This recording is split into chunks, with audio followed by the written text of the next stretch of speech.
मनीष अग्रवाल, क्या आपको लगता है कि 24 में जो एक नैरेटिव था, उस नैरेटिव का एक कॉकटेल था, constitution, democracy, PDA, caste census, सब मिला के एक नैरेटिव बना था, वो बीजेपी के अगेंस्ट था, अगेंस्ट गया, इसमें कोई दो राय नहीं। जो बात आलोक कह रहे हैं केवल वही सच नहीं है कि नहीं थोड़ा हमसे गफलत हो, नहीं गफलत ना भी होती तब भी आप 19 और 14 का मैंडेट नहीं पास पा रहे थे ना, मतलब गफलत नहीं भी होती तब भी, क्योंकि नैरेटिव आपके विरुद्ध बन गया था। और जो बीजेपी में गंभीर किस्म के लोग हैं उन्होंने इस बात को स्वीकार भी किया कि हम घर घर जाकर इस बात की गवाही नहीं दे पाए कि नहीं संविधान और आरक्षण सुरक्षित रहेगा, ऐसा रहा। अब आपको क्या लगता है कि नैरेटिव वो हिंदू एकीकरण, नारों को छोड़िए, उसके नारों, हर नारे के पीछे एक मंतव्य होता है, ठीक है ना, हिंदू एकीकरण, क्या अब भारतीय जनता पार्टी का संघ परिवार का आने वाले वर्षों का जो रणनीतिक वो है कार्य योजना, उसका प्रमुख बिंदु ये है कि भाई चलो अब ये इधर पीडीए कहे, जात गणना कहे, सबके जवाब में अपन एक बात कहो कि एक रहोगे तो सेफ रहोगे? भारतीय जनता पार्टी ने संघ के संग जब 2024 के इलेक्शन के मंथन करा तो ये निकल के आया कि अब हम कैसे लोगों तक इस नैरेटिव का जवाब लेके पहुंचे। तब इस तरीके के नारों की संरचना हुई, जब वो बोला गया और उसका असर दिखा तो हाईएस्ट अथॉरिटी ने उसे एंडोर्स करा। संघ ने ये बीजेपी को समझाया कि हमें अपने कोर पे लौटना पड़ेगा, हमें संघ के कार्यकर्ताओं को सक्रिय करके जमीन पे ये मैसेज पहुंचानी पड़ेगी कि अगर हम लोग को सेफ रखना है तो हम लोग को एक रखना है। इसके आपको उदाहरण भारत के आसपास के देशों में बांग्लादेश और कनाडा जैसे उदाहरण मिलने लगे जो इन नारों को एंडोर्स करने लगे। आप देखिए अमेरिका का राष्ट्रपति जो है आज जो बने हैं वो चिंता व्यक्त करते हैं हिंदुओं में हुए अत्याचार पे, और भारत की विपक्ष की पार्टी जो है पैलेस्टाइन के लिए रेजोल्यूशन पास करती है कांग्रेस वर्किंग कमेटी से, और हिंदुओं में हुए अत्याचार पे देश में एक शब्द नहीं बोलती। सनातन पे हर तरीके से हमला करा जाता है, तरह तरह के शब्द बोले जाते हैं जो कि प्रयोग में नहीं लाए जा सकते डिबेट में, लेकिन उसका कोई पार्टी विरोध नहीं करती। इसीलिए ये संगठित होने के नाते भाजपा और संघ की रणनीति है कि कैसे अपने समाज को जोड़ा जाए। और ये बिल्कुल सत्य बात है कि आप उनके नैरेटिव पे मत जाओ। अगर भाजपा का नैरेटिव हिट ना कर रहा होता तो इतना हल्ला नहीं होता, समाजवादी पार्टी इतना बौखलाती नहीं उत्तर प्रदेश में जैसे वो बयान दे रही है। अभी जैसे हरियाणा का जिक्र हो रहा था वोट परसेंटेज का, जम्मू कश्मीर के चुनाव में भाजपा को सबसे ज्यादा वोट परसेंटेज मिला है, तो क्या मानेंगे हम कि जम्मू कश्मीर की जनता ने भाजपा को एंडोर्स करा है, सीटों में तब्दील नहीं हो पाया ना। एंडोर्स तो उन्होंने करा है जब सबसे ज्यादा मत प्रतिशत मिला है वहां पे। मत प्रतिशत मिलना एक अलग चीज है, जीत होना एक अलग चीज है, लेकिन विचारधारा पे जो जमीनी स्तर पे बदलाव भाजपा देख रही है वो एक बहुत बड़ा बदलाव देख रही है संगठन में, इस नारे के प्रति जो जनता संगठित हो रही है। ठीक बात है। अरविंद जी, क्या भाजपा अपनी चौकी बदलने जा रही है? चौकी मतलब पाटा है ना, जिसपे पार्टी बैठे खड़ी हो, क्योंकि उसने देखा कि भाई संविधान, लोकतंत्र, पीडीए और जातिगत जनगणना, इसका जो बुके है इन नैरेटिव्स का, वो उस पर भारी पड़ा। इधर उधर की बात नहीं, सीधी बात यह कि भारी पड़ा, ठीक, उसको आप ढक नहीं सकते किसी भी तर्क से और थेथरे से। भाजपा को क्या समझ में आया कि आप उसका जवाब यही हो सकता है कि हिंदू एक हो, बटोगे तो कटोगे? क्या नारा बदल रही है भाजपा? बिल्कुल अमिताभ, ये देखिए राजनीति पलट करके वार करती है और ये भारतीय जनता पार्टी इस चीज को अच्छी तरह समझ गई है और वो अभी पलट करके वार करना शुरू कर दी है। आप तो हम लोगों के आदर्श पत्रकार हैं, बहुत कुछ जानते हैं किस तरह बीपी सिंह जो है अपने पॉकेट से जो है एक कागज निकाल करके रैली में कहा करते थे कि देखिए इसमें जो है जो बोफोर्स कांड के जो लोग गुनहगार हैं उनका अकाउंट जो है स्विट्जरलैंड में है, स्वीडिश में है, जो ही सरकार आएगी उन लोगों को जो है हम जेल के अंदर डालेंगे।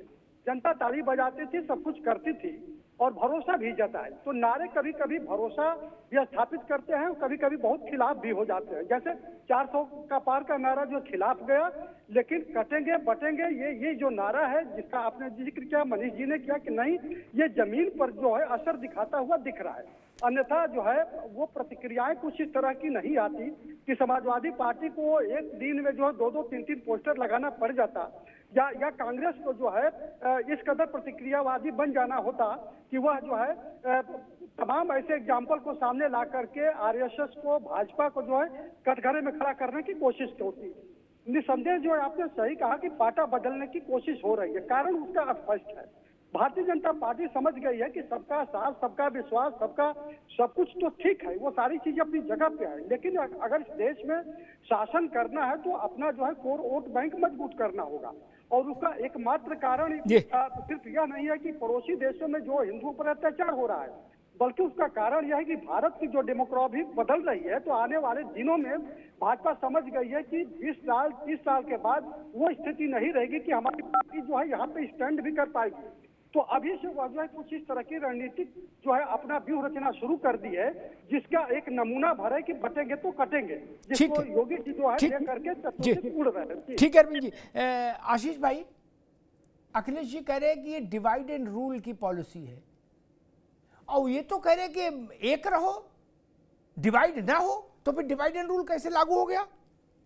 भाई नारा तो यही है ना, बटोगे तो कटोगे, यानी मत बटो, और डिवाइड एंड रूल तो दूसरी धारा की चीज होगी। आशीष जी देखिए, अगर हिंदुस्तानियों को एक करने की बात होती तो हम सब मानते कि भाई हाँ, हिंदुस्तानियों को एक करने की बात की जा रही है, लेकिन केवल हिंदुओं को वोट नहीं। अच्छा, आप एक बात बताओ, आप इसको हिंदुस्तानियों को एक करने की बात क्यों नहीं मान रहे? ऐसा तो किसी ने बोला नहीं अभी कि मुसलमानों एक ना होना। अभी तो ये कहा एक रहो, नेक रहो, मजबूत रहो, कटोगे नहीं, यही ना बोला है ना। फिर ये समझने की बात है कि काट कौन रहा है। अगर सब लोग एक हो रहे हैं तो काट कौन रहा है, कौन किसको काट रहा है? अरे तो घर में सब कहते हैं एक रहो, इसमें कोई बुरी बात तो नहीं ना। नहीं तो एक सवाल ये उठता है कि जब सब लोग एक ही हैं हिंदुस्तान के अंदर, तो काट कौन रहा है और किसको कौन काट रहा है, ये भी बताना चाहिए इनको। ये भी तो बताएं, ये आधी अधूरी बात क्यों कर रहे हैं, पूरी बात करें। अभी जैसे अभी एक हाल में मैं नहीं, वो उसका उदाहरण एक आशीष भाई अब कहिएगा, वो इसका उदाहरण तो वो बताएंगे और बता भी रहे होंगे, लेकिन अगर जयचंद्र नहीं बटा होता, नहीं कटा होता, अलग हुआ होता, तो पृथ्वीराज चौहान नहीं हारते ना। खिलजी को चिट्ठी एक सेकंड, खिलजी को चिट्ठी लिखकर आमंत्रित करने वाले लोग, अब्दाली को न्योता भेज के आमंत्रित करने वाले लोग, नादिर शाह को लालच दे के बुलाने वाले लोग बटने वाले ही थे ना, जिनके चलते कटना पड़ा।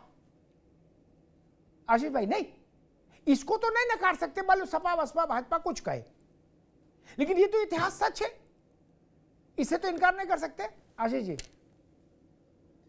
देखिए, बिल्कुल ये हिंदुस्तान में ऐसा रहा है। टीपू सुल्तान भी जब अंग्रेजों से लड़ रहे थे तो कुछ पेशवा थे जिनको साथ देना था, उन्होंने साथ नहीं दिया था और वो हार गए थे अंग्रेजों से।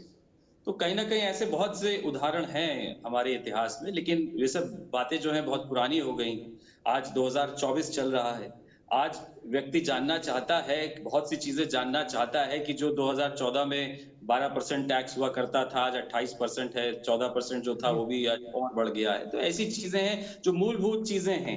एक हद तक जो है हिंदू मुस्लिम काम करता है, और जो भारतीय जनता पार्टी के लिए काम किया है, उन्होंने जो इस चीज का जो है वो फायदा उठाया है, उनको मिला। लेकिन कहीं ना कहीं एक व्यक्ति, एक आम नागरिक इस देश का ये भी सोचता है कि उसको क्या मिल रहा है।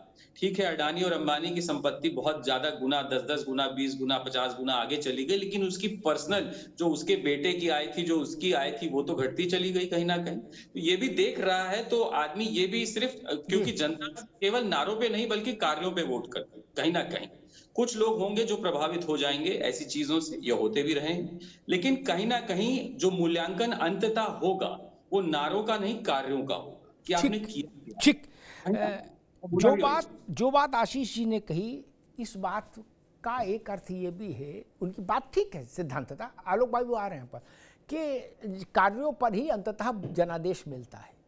तो इतना तो फिर मानो और मनवाओ पार्टी में कि भाजपा को 3 बार, नरेंद्र मोदी को 3 बार जनादेश मिला भारत के प्रधानमंत्री होने का, तो इसका मतलब कुछ काम अच्छे किए होंगे। अभी आपने कहा कार्य के बिना ड्रामाबाजी से, नारेबाजी से नहीं हो सकता, तो 3 बार अगर उनके माथे पर रोली चंदन लगाया है भारत ने, तो कुछ काम किए होंगे। यही तो लड़ाई है सर, ये वो मान लो तो फिर झंझट ही खत्म। आलोक वर्मा जी, मेरे ख्याल से ये बात तो सपा ने आपके पक्ष की कही थी। जो आपने कहा वही बात मैं भी कहना चाह रहा था कि उत्तर प्रदेश में अगर हमने कुछ तस्वीर बदली है, 2017 के पहले जो तस्वीर थी, 2017 के बाद जो चेहरा उत्तर प्रदेश का है, अगर हमने सड़क, पानी, बिजली पर योगी जी ने काम किया है, अगर कानून व्यवस्था कुछ हमने बेहतर की है, तभी उत्तर प्रदेश के लोगों ने हमको वोट दिया। 2014 के बाद 2019 का भी वोट का भी इलेक्शन आया था, उसमें भी हम जीते। समाजवादी पार्टी के लोग, बसपा के साथ गठबंधन हुआ था, हारे थे, हम जीते थे। तो हमने कुछ काम किया होगा, इसमें कहीं कोई इफ बट नहीं है। अगर, और निश्चित रूप से हम ढिढोरा पीट के काम करते हैं, जैसे मैंने पहले कहा अमिताभ भाई, कि ढिढोरा पीट के काम करते हैं। हमने काम किया है, आप हमको आईना दिखाइए ना, कहीं कुछ छूटा रह गया हो तो बताइए हमको, पोस्टर लगाइए, होर्डिंग लगाइए, ये वाला काम छूट गया, गांव में ये वाला काम रह गया, ये नदी नाला साफ नहीं हुआ, ये काम होना चाहिए था जो नहीं हुआ। तो अगर हमने ना किया हो तब वो हमारा दोष है, क्योंकि हम सत्ता में हैं और हमने एक कसम खाई है उत्तर प्रदेश की और हिंदुस्तान की तस्वीर बदलेंगे। लेकिन इसमें भी कहीं कोई गलत बात नहीं है कि कटेंगे तो बटेंगे।